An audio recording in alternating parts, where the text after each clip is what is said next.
And for more on the European response, joining us is DW correspondent Thomas Sparrow. Thomas, how unified is Europe when it comes to dealing with this difficult economic situation?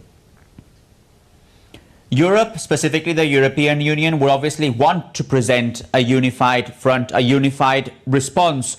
But if you look at the positions by different members of the 27 European Union bloc, there are certainly different ways of viewing the challenge, from countries that would prefer a strong response towards the US government, from others that actually would like a more measured tone, and there are countries like Italy that have questioned whether there is a need to respond altogether. So this shows you that even within the European Union member countries, there are differences as to how to approach this.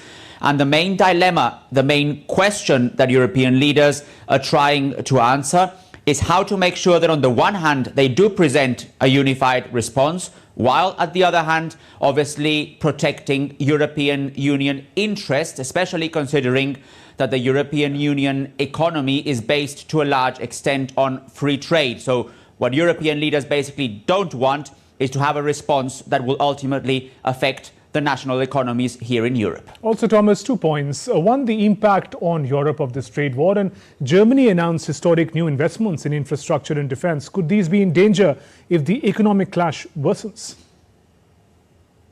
Well, on the impact, it is clear that these tariffs will have an impact, especially for countries like Germany, whose economy is export-oriented. Already, the finance minister here stressed that, for example, when it comes to trade with the United States, German exports towards the United States could drop by about 15%. Now, regarding the question that you ask about investments and about the new government, that essentially depends on two things. One, how the whole trade issue develops, and second, how the German government, the incoming German government, then decides to use those new funds.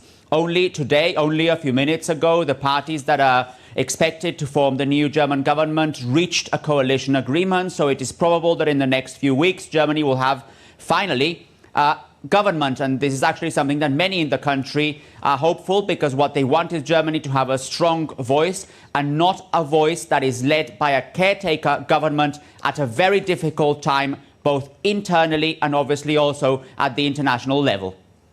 Thomas Sparrow, thank you.